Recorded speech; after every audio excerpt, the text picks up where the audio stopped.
नमस्कार, future express में आप सभी का स्वागत है। मैं हूं वीरेंद्र कुमार और इंडस्ट्रीज पे निफ्टी 50 बैंक पर आपके अप्रोच क्या हो। सुबह हमने क्या बात की थी 3:30 तक, आप कैसे ट्रेड करें निफ्टी 50 बैंक को। इस कार्यक्रम में बड़ी बात यही होगी, कुछ स्टॉक फ्यूचर्स, कुछ ऑप्शन ट्रेड्स पे। अमित सेठ हमारे साथ मौजूद होंगे उस जगह से जो कि आजकल बहुत चर्चा में है, कोलकाता से। Amit, welcome to the show. नमस्कार, स्वागत है कार्यक्रम में आपका। मैं आता हूं आपके पास आपकी व्यू के लिए, लेकिन उससे पहले एक बार निफ्टी को देखते हैं। मार्केट से डे लो निफ्टी इट्स 23891, 225 अंक नीचे निफ्टी डे लो पर। निफ्टी बैंक 625 अंक नीचे 54245। एक्सपायरी डे के लिए बाजार कल प्रिपेयर था, मतलब बाजार ऊपर नहीं गया, ऊपर जाके बैकफुट पे आ गया। नीचे कल पुट राइटर्स थिन थे। मैंने सुबह आपको एक पिरामिड दिखाया था। राइटर साहब, पिरामिड सुबह के हो तो लेके आइएगा जरा प्लीज। देखिए, कल जिस चीज ने हमें एक स्ट्रांग प्राइस परफॉर्मेंस देने से रोका, बावजूद इसके कि बीजेपी के जो वर्डिक्ट में नंबर्स आए थे वो क्लियर थे मोर और लेस 12 बजे तक, बट स्टिल बाजार स्केप्टिकल रहा, डाउटफुल रहा हाई ट्रैजेक्टरीज पे। क्या था वो कारण? क्रूड। क्या था वो कारण? रूपी डॉलर इक्वेशन। ये सुबह की पिरामिड्स हैं। मैंने आपको क्या दिखाया था? कॉल राइटर्स के पास बहुत स्ट्रांग कन्विक्शन था, पुट राइटर्स उसके अगेंस्ट बहुत थिन थे। आप देख सकते हैं कि मान लीजिए अगर एक कॉल बिकी हुई है, 10 कॉल बिकी हुई है, तो उसके अगेंस्ट मात्र 6 पुट बिकी हुई थी या फिर 5 पुट बिकी हुई थी। Lack of put writers conviction. और दूसरी बात क्या थी? की इंडिकेटर्स क्या थे? रूपी जरा प्लीज दिखाइए। आज शुरुआती अगर आप देखें बहुत खराब हुई थी। आज हमने खुलते ही साथ वो जो 95.33 का ऑल टाइम लो का पैच था उसको हिट किया। Now we are at almost at all time low. आज का लो क्या लगाया हमने? मेरे ख्याल से 95.40 का, 40 का, माफ कीजिएगा, है ना। एक ये और दूसरा आपका क्रूड, ये दिक्कत का सबब है। हालांकि आधा परसेंट नीचे, but still this trajectory I mean versus yesterday लगभग आप समझिएगा कि 3-6 $7 ऊपर है। और दूसरी बात, जिस प्रकार से अगर आप देखें कुछ आज बता रहे हैं कि अगर आप देखें तो कुछ स्ट्राइक्स हुई हैं, उसके बाद क्रूड जो था वो अभी तक अनसेटल्ड है, हाई ट्रैजेक्टरी से परसिस्ट कर रहा है। सुबह क्या बात हुई थी हमारी ही? एक क्लियर कट मैंने आपको विजन दिया था। टिल द टाइम हम बेस 1 के ऊपर रहेंगे, निफ्टी जिसे कहते हैं ना, मीन एक्सपायरी सेटअप को सम्मान देगा। But the movement you will collapse below 970, आप 970 के नीचे जहां गए, a short trade will work. देखिए, एक एवरेज की ना एक महत्व होता है, लेकिन महत्व क्या है? आप अगर हफ्ते में 5 बार उसे टेस्ट करने आएंगे तो वो धीरे धीरे अपनी रिलेवेंस, अपनी इंपॉर्टेंस जो है वो खो देगा। आज 2 चीज थी, पुट राइटर्स थे 24,000 के, और दूसरा क्या था? 20 डेमा, दैट 970। दोनों गए और उसके टूटने के बाद एक लॉन्ग वाले का स्टॉप लॉस ट्रिगर होगा। और जो मैंने एक व्यू दिया था clear, the moment you will slip below 970 you will drift towards 891। 891 screen पे आ चुका है। 891 स्क्रीन पे आ चुका है। एक खूबसूरत शॉर्ट ट्रेड, बहुत बड़ा नहीं, बट क्या होता है ना, एक्सपायरी के दिन आपको चैनल टू चैनल ट्रेड करना पड़ता है, वही हुआ। अब एक काम करते हैं, जरा देखते हैं under the impression of crude, under the impression of dollar रूपी इक्वेशन, क्या ये एक्सपायरी और खराब हो सकती है क्या? मतलब अगर आप शॉर्ट हैं तो आपके लिए और अच्छी हो सकती है क्या? लेकिन आइए कॉल राइटर्स और पुट राइटर्स के स्टैट्स आपकी स्क्रीन पर नजर आएगा। 23,900 जिसको आप एक अभी सीएमपी मान के चल रहे हैं, इस पे गजब कॉल राइटिंग हो रही है। 2.17 का आउटस्टैंडिंग, जिसमें से 2.09 आज जुड़े हैं, वाई चेंज, यानी कंप्लीट ग्रिप ली है 23,900 के कॉल राइटर ने। अब आप देखिए, अगर आपको 100 पॉइंट का ट्रेड मिल गया, दैट्स गुड, अच्छी बात है, बट ऑप्शन राइटर सजेस्ट्स कि 23,900 पे थोड़ा फाइट होगा। जरा मेरा बेस 1 फिर लेके आइए स्क्रीन पर। 23,900 पे 2 करोड़ का आउटस्टैंडिंग वाई, 23,900 की कॉल पे आउटस्टैंडिंग वाई इतना। लेकिन नीचे के पुट राइटर्स अगर आप देखें जो इंडिकेट कर रहे हैं, वो ये कर रहे हैं कि देखिए, अगर हम इस 23,891 के नीचे थोड़ा देर और सेटल होने की हमने कोशिश करी, तो मेरे ख्याल से ये पुट राइटर थोड़ा सा प्रेशर में आएगा। In that case a further drift towards 839 and 790 is possible. But मैं एक बात फिर कह रहा हूं, उसको अगर आपको कैप्चर करना है तो आपका जो स्टॉप लॉस होगा वो आपका पॉकेट फ्रेंडली स्टॉप लॉस होगा, अन्यथा बुक भी कर सकते हैं। बट इट सीम्स, मेरे को एक लग रहा है कि एक फीलिंग आ रही है कि we are going to hit a patch, एक लेवल लिख के रखिएगा, दैट्स 23812। 23812।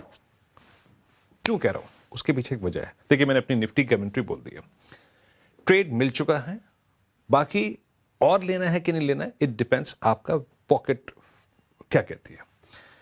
उसका लॉजिक क्यों बैठ रहा है, एक बार निफ्टी बैंक लेके आइए। निफ्टी बैंक को प्लीज जाइए और स्टडी कीजिएगा। जब 2 अप्रैल से हमारा रिवर्सल शुरू हुआ था, 2 अप्रैल यानी 7 अप्रैल और 8 अप्रैल की कैंडल के बीच में एक बहुत बड़ा गैप है। उस गैप में 10 डे आ रहा है लोअर एज पे और अपर एज पे आ रहा है 20 डे। मैंने अपनी कमेंट्री में सुबह बिल्कुल क्लियर लिखा था कि the moment you will collapse below base 1। Base 1 क्या था? बेस 1 था क्योंकि ऑप्शन राइटर्स 55,000 पे अलाइंड थे, ऑप्शन राइटर्स इधर नहीं थे। बेस 1 स्क्रीन पर रखिएगा please. That was the lower edge of that gap. जैसे ही 600 और 485 के आप नीचे गए, a collapse towards 54,013 is quite possible। मेरे को लग रहा है कि निफ्टी बैंक एटलीस्ट वहां 54,013 तक ड्रिफ्ट होगा। ये जाएगा एक बार प्राइस कंफर्मेशन के लिए, इट सीम्स। बट याद रखिएगा, क्योंकि निफ्टी की एक्सपायरी है ना, निफ्टी 23,900 को रिस्पेक्ट देने की कोशिश करेगा। बट अगर निफ्टी बैंक एक प्रेशर में आया तो ये वो अपने लिए 54,013 और निफ्टी के लिए करीब करीब 23,812 की प्रिपरेशन करेगा। बट मेरा मानना है कि एक्सपायरी डे में याद रखिएगा लेवल टू लेवल चलिए। क्या हो जाएगा क्या नहीं होगा उसको छोड़िए, जो मिल चुका है सबसे पहले उसको लॉक कीजिए। And as of now screen पे जो चीज कहते हैं ना, प्रत्यक्ष को प्रमाण की जरूरत नहीं होती है, जो चीज स्क्रीन पे है वो ये है कि 23,900 पे पुट राइटिंग हो रही है। सो एज ऑफ नाउ हम उस पुट राइटर को भी रिस्पेक्ट देंगे। एज ऑफ नाउ हम उस पुट राइटर को भी रिस्पेक्ट देंगे। तो प्लीज अपने ट्रेड्स को अगर आप देखें अच्छी तरीके से हैंडल कीजिए। And the best part of that short trade, जो क्रीमी लेयर थी उस ट्रेड की, वो अब आके जा चुकी है। ये रहा मेरा 12 बजे का ओपिनियन और व्यू इंडिसेस पे। अमित जी नमस्कार। कैसे आप डील करें निफ्टी बैंक को? और अच्छा एक चीज़ रखिएगा जरा प्लीज़ डायरेक्टर साहब, एक बार रखिएगा आप आईसीआईसीआई बैंक, एक बार रखिएगा आप स्टेट बैंक ऑफ इंडिया। मैं कुछ देर पहले तेरा इनके ऑप्शंस के स्टैट्स को देख रहा था। ICICI bank at 1249 is at day low, और इसके बाद रखिए आप एसबीआई। एसबीआई करीब करीब ट्रेड करता हुआ 1052 पे, इज एट 100 डे। प्रेशर है बैंक्स पे। अमित, क्या राय है आपकी इंडिसेस पे इस वक्त? जी good morning Viren ji, and good afternoon Viren ji, and good afternoon to all the viewers. Viren ji, definitely बाजार में दबाव है, वीकनेस है, जैसे कि आपने बहुत अच्छे से बताया कि यहाँ पे हमारे की मूविंग एवरेजेस निफ्टी में टूटे हैं। अगर हम देखें तो 20 डेमा यहाँ पे आज ब्रेक हुआ है, मॉर्निंग में 10 और 20 डेमा, तो एक दबाव यहाँ पे बना हुआ है। Having said that, trend weak है। 23,900 एक इंट्राडे मेक और ब्रेक सपोर्ट लेवल है, क्योंकि यहाँ पे पुट राइटर्स भी बैठे हुए हैं। तो मैं आपकी राय से बिल्कुल सहमत हूँ कि अगर 23,900 टूटता है और 23,880 885 स्पॉट अगर थोड़ी देरी बाजार अगर उन लेवल्स पे ट्रेड करता है, तो may be will see a downfall up to 23,800, जहाँ पे हमारा स्विंग सपोर्ट है। लेकिन अगर ऐसा नहीं होता है, बायस हमारा फिर भी नेगेटिव है, then let's wait for a pull back. Currently Nifty 23,920 के आसपास है। इंट्राडे वीवैप हमारे 23,980 के आसपास है। तो कोई अगर इंट्राडे पुल बैक आए टुवर्ड्स 23,950, तो एक 20-30 पॉइंट के स्टॉप लॉस के साथ we can go short. Overall trend weak है, बट अभी थोड़ा सा नो ट्रेड जोन है, क्योंकि ऑलरेडी एक फॉल आ चुका हुआ है। तो either wait for a pull back or wait for a convincing break of 23,900, जो कि हमें पता चलेगा अगर ये मार्केट 23,880 890 के आसपास थोड़ा टाइम स्पेंड करे। ओवरऑल वीकनेस यहाँ पे बनी हुई है। अगर हम दोनों इंडेसेस को कंपेयर करें, तो Nifty bank is definitely the weaker of the two indices. यहाँ पे सारे की मूविंग एवरेजेस ब्रेक हो चुके हैं, हमारा स्विंग सपोर्ट भी ब्रेक हो चुका हुआ है। पोजिशनली मुझे लगता है कि 54,000 यहाँ पे टेस्ट हो सकता है। इंट्राडे के लिहाज से वीकनेस है, यहाँ पे भी अगर कोई राइज आए टुवर्ड्स 350 400, तो I think that will be a shorting opportunity. Individual charts की अगर हम बात करें, तो एक्सट्रीम वीकनेस एचडीएफसी बैंक के चार्ट में, एसबीआई के चार्ट में, आईसीआईसीआई बैंक के चार्ट में एक पुल बैक के बाद एक्सट्रीम वीकनेस बनी हुई है। तो आई थिंक ये तीनों बैंक्स निफ्टी बैंक के डाउनफॉल में 1 से 2 दिनों के करेक्शन में पार्टिसिपेट कर सकते हैं। इंडिसेस पे आपका व्यू मिल गया। फटाफट 3 ट्रेड बताइए आप क्या करेंगे फटाफट। जी जी जी वीरेन जी, मेरा पहला ट्रेड यहाँ पे रहेगा नैम इंडिया। नैम इंडिया का अगर हम स्ट्रक्चर देखें तो काफी पॉजिटिव है। लगभग 1059 का इसका प्राइस है फ्यूचर्स में, इसे बाय करना है। स्टॉप लॉस हमारा रहेगा 1045 का, टारगेट्स रहेंगे 1090 के। दूसरा ट्रेड हमारा शॉर्ट साइड में रहेगा state bank of India. State bank of India जैसे कि कहा, यहाँ पे एक वीकनेस बनी हुई है, अब स्लोपिंग ट्रेंड चैनल से यहाँ पे एक ब्रेक आया है। एसबीआई में फ्यूचर्स ट्रेड कर रहे हैं थोड़ा डिस्काउंट में 1043 पे, इसे शॉर्ट करना है। टारगेट्स हमारे लगभग रहेंगे 1010 के, स्टॉप लॉस रहेगा 1055 का। Third trade defensive on the long side, definitely Marico लूंगा। यहाँ पे एक अच्छा पुल बैक आ रहा है और एफएमसीजी में ये पर्टिकुलर स्टॉक में स्ट्रेंथ नजर आ रही है। यहाँ पे हम छोटा सा स्टॉप लॉस लगभग रखेंगे 784 रुपीज का, और टारगेट्स हमारे 815 के रहेंगे। कि एफएमसीजी आज निफ्टी का और निफ्टी का जो डाउन साइड रिस्ट्रिक्ट करने की जो जिम्मेदारी थी वो दो चीज़ों ने उठाई थी। सुबह रिलायंस और एक निफ्टी एफएमसीजी। निफ्टी एफएमसीजी ठीक था, एफएमसीजी स्टॉक्स अच्छा कर रहे थे, तो ये कुछ कंपोनेंट्स थे वो निफ्टी की डाउन साइड को रिस्ट्रिक्ट कर रहे थे। खैर, अब एक काम करते हैं, ब्रेक लेते हैं। और देखिए, याद रखिएगा, मैं हमेशा डेटा को तवज्जो देता हूँ। निफ्टी बैंक का वो गैप फिलिंग प्रेशर जो प्रोसेस है ना, वो प्रेशर डालेगा, लेकिन अभी हमें 23,900 के पुट राइटर को रिस्पेक्ट देंगे। Since it's expiry day, we will give huge weightage, सम्मान देंगे हम पुट राइटर्स के जोन को। एक काम करते हैं, मार्केट्स इस वक्त 1.5 पर हैं, लेकिन अब एक ब्रेक लेते हैं और ब्रेक के बाद कहीं मत जाइएगा। और एक खास बातचीत हमारे साथ श्री प्रलय मंडल साहब, MD and CEO CSB bank के जुड़ेंगे, उनसे खास बातचीत होगी। और नंबर्स कैसे रहे, आगे का आउटलुक, इन नंबर्स पे उनकी अगर आप देखें सोच समझ क्या कहती है, थोड़े से ब्रेक के बाद की खास चर्चा।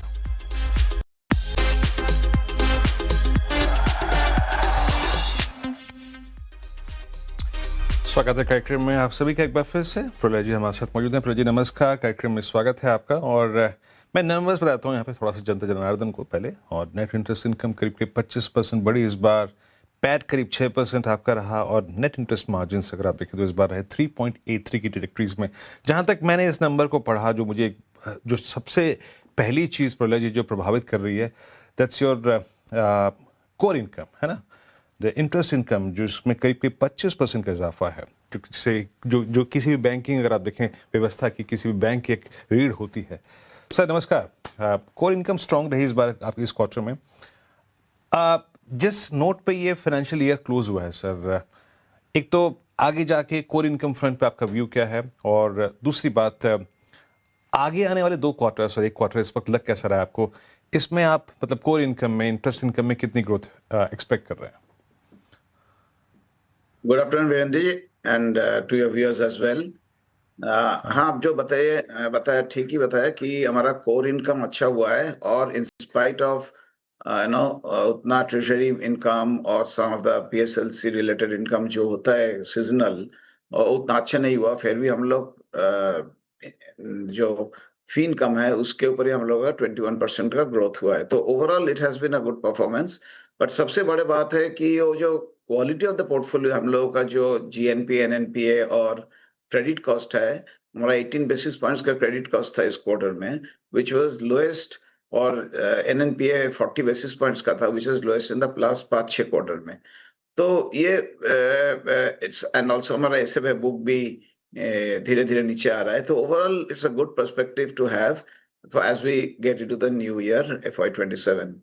तो अगला साल में जो आप देखिएगा, फर्स्ट क्वार्टर, सेकंड क्वार्टर, अभी तक तो जो ग्लोबल अनसर्टेनिटी है, इसलिए हम लोग थोड़ा सा केयरफुल है। मॉनसून का भी जो न्यूज़ है उतना अच्छा नहीं है, तो हम लोग थोड़ा सा जो एग्री पोर्टफोलियो और जो इफेक्टेड पोर्टफोलियो है, और जो ग्लोबल अनसर्टेन के लिए, सप्लाई चेन के लिए जो एसएमआई पोर्टफोलियो इम्पैक्ट हो सकता है, उसमें हम लोग थोड़ा केयरफुल रहेंगे। लेकिन हमारा होलसेल बुक अच्छा ग्रो हो रहा है, गोल्ड अच्छा कर रहा है। तो ओवरऑल बैंक का ग्रोथ हम लोग जो किया है लास्ट ईयर में, उसी का हिसाब से हम लोग 25 से 30% के बीच में रखेंगे, और डिपॉजिट ग्रोथ उसी लेवल में ही रहेगा, 20-22%। तो overall no major change, unless of course globally situation escalates further। अच्छा सर, ये जो कॉस्ट ऑफ फंड्स हैं इस वक्त, जो कॉस्ट ऑफ डिपॉजिट्स हैं, उसको देखूं तो मैं आपका इस बार जो नेट इंटरेस्ट मार्जिन रहा वो करीब 3.83, आई मीन वर्सेस YOY अगर मैं कंपेयर करूँ, it's better, but sequentially it's 3 basis point down. आगे जाके जिस प्रकार के कॉस्ट प्रेशर बैंक को झेल रहा है, या फिर पूरे सारे बैंक झेल रहे हैं, क्या लगता है, I mean, किस ट्रैजेक्टरी में आपके एनआईएम्स रहेंगे? If you ask you about at least the first half of the next fiscal, NIMs की ट्रैजेक्टरी क्या लग रही है आपको? हमको लग रहा है लगभग ये 3.75 से 4 के बीच में ही रहेगा। ब्रॉडली 5-10 बेसिस पॉइंट्स इधर-उधर हो सकता है, लेकिन ब्रॉडली इसी लेवल में ही हमारा नेक्स्ट 2 क्वार्टर्स में नहीं रहेगा। जो एनआईएम्स हैं इसी रेंज में रहेंगे। अच्छा, इस बार आपकी प्रोविजनिंग में भी अगर आप देखें एक सब्सटेंशियल डिप था। आगे जाके क्या लगता है, मैंने एक तो एसेट क्वालिटी फ्रंट पे और प्रोविजनिंग, क्या आपको अब थोड़ा चैलेंजिंग एनवायरनमेंट तो है प्रलय जी, हमें ये बात तो समझ में आ रही है, हम ये भी देख रहे हैं कि शायद मानसून इस बार इतना दुरुस्त ना रहे। प्रोविजनिंग पर आपका व्यू क्या है? प्रोविजन में हम लोग क्या थोड़ा ऑलरेडी हम लोग जो केयरफुली जो पोर्टफोलियो बिल्डअप कर रहे हैं, क्योंकि ये ग्लोबल जो सिनेरियो है अभी वेस्ट एशिया क्राइसिस, उसके पहले टैरिफ के लिए जो हुआ था, दोनों को ही हम लोग कंसिडर करके और assuming we have a 91-92% kind of monsoon, हम लोग ऑलरेडी केयरफुल स्टेप्स ले लिया in terms of quality of the portfolio, और हमारा एसएमए बुक भी धीरे-धीरे अच्छा हो रहा है, तो और क्रेडिट कॉस्ट बहुत ही कम था लास्ट क्वार्टर में। So overall I think next year हमको कोई ज्यादा दिक्कत नहीं दिख रहा है अभी तक, क्योंकि हम लोग प्रोएक्टिव एक्शन ले लिया उसके ऊपर इन टर्म्स ऑफ कौन सा पोर्टफोलियो ग्रो करना है, कौन सा नहीं करना है, कौन सा सेगमेंट, कौन सा इंडस्ट्री में ये ग्लोबल जो सप्लाई चेन डिसरप्शन हो रहा है उसमें इम्पैक्ट हो सकता है, तो हम लोग उसी के ऊपर फोकस रख रहे हैं। तो क्योंकि हम लोगों का क्रेडिट क्वालिटी बड़ा इंपॉर्टेंट है, क्योंकि लॉन्ग टर्म ग्रोथ के लिए क्रेडिट क्वालिटी अच्छा नहीं रहेगा तो ऊपर नीचे होता रहेगा। इसलिए हम लोग बड़ा केयरफुली पोर्टफोलियो मैनेज करते हैं। तो अभी अभी तो ठीक लग रहा है, हम लोग मोटा-मोटी where we are we should remain there also on the quality of the portfolio हाँ, एनपीए साइड। ओके। अच्छा, एक आखिरी प्रश्न पूछूंगा sir. I mean, last year in fact when equity markets were doing well, एक चैलेंज था कासा डिपॉजिट्स को attract करना ना, पैसा बहुत इक्विटी मार्केट्स में आ रहा था, but since challenging market time रहा इक्विटी मार्केट्स के लिए, कासा का रेशो क्या रहा आपका, और क्या कासा यहाँ से फर्दर इम्प्रूव होगा? डिपॉजिट ट्रेंड्स को देख के लग क्या रहा है आपको? देखिए, हम लोग का कासा फ्रेंचाइज जो है वो अभी हम लोग चालू करेंगे बनाना, इसलिए हमारा कासा का हाँ, ग्रोथ उतना अच्छा नहीं है। ओवरऑल डिपॉजिट ग्रोथ 27% और कासा का ग्रोथ मोर और लेस फ्लैटिश ही है, इसलिए कासा रेशियो थोड़ा सा उतना अच्छा नहीं है हमारा बैंक का। लेकिन हमारा जो टेक ट्रांसफॉर्मेशन हुआ है इस साल में, एंड जिसमें हमारा पूरा core system, entire surround system, 50 surround system, बाकी सब हम लोग चेंज कर दिया, transaction banking system, CMS, trade, everything. So given that हमारा कैसा franchise, current account, savings account, उसके ऊपर बहुत फोकस रहेगा। हम लोग नया सेल्स चैनल्स इम्प्लीमेंट कर रहे हैं, मेट्रो में स्पेशली। तो हम लोग कासा के ऊपर बहुत फोकस करेंगे, not because just CASA ratio, क्योंकि वो कस्टमर चाहिए हमको for cross sell and building the retail asset side as well. तो हमारा बहुत बड़ा स्ट्रेटेजिक लॉन्ग टर्म इम्पैक्ट है, ये क्वार्टर टू क्वार्टर वाला इम्पैक्ट नहीं है। एंड हाँ, ये जो है ये कोशिश जारी रहेगा till FY 2030 okay. when our SBS 2030 vision ends, till we start again. CASA will be our main focus going ahead for the next 3 to 4 years. Okay प्रलय जी, बहुत बहुत शुक्रिया आप इस कार्यक्रम में शामिल हुए, सभी प्रश्नों के उत्तर दिए आपने, और आगे के सूरत हाल पर क्या हो सकते हैं उस पर अपनी टिप्पणियां रखी। बहुत बहुत शुक्रिया and best of luck for next quarter sir, from entire CNBC आवाज टीम। एक ब्रेक के बाद ऑप्शन ट्रेड हाजिर होता है।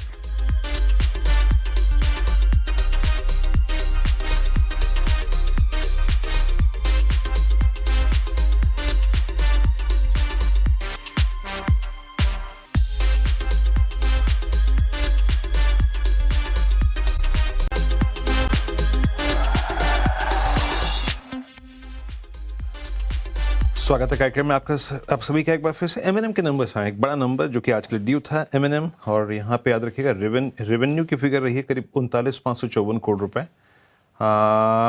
रेवेन्यू का नंबर भी जो है वो पॉजिटिवली डाइवर्जेंस है उसमें, अगर आप देखें। देखिए, 3439 करोड़ रुपए का प्रॉफिट का फिगर का एक्सपेक्टेशन था, ये 3737 करोड़ रुपए की रही, और रेवेन्यू करीब 37,845 करोड़ रुपए एक्सपेक्टेशन था, 39,554 करोड़ रुपए रही।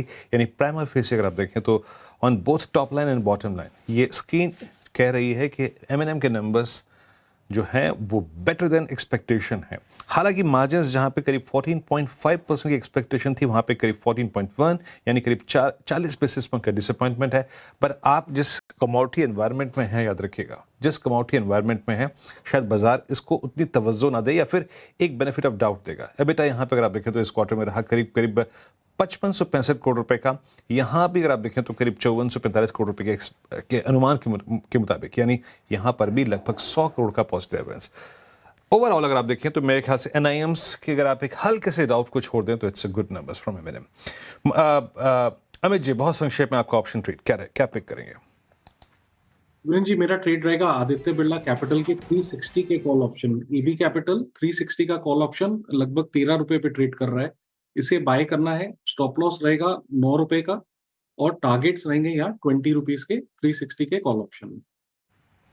शुक्रिया अमित जी। फिलहाल इस कार्यक्रम में इतना ही। 2 बजे आपसे अगली मुलाकात। कमाई करते हैं, तब तक के लिए नमस्कार।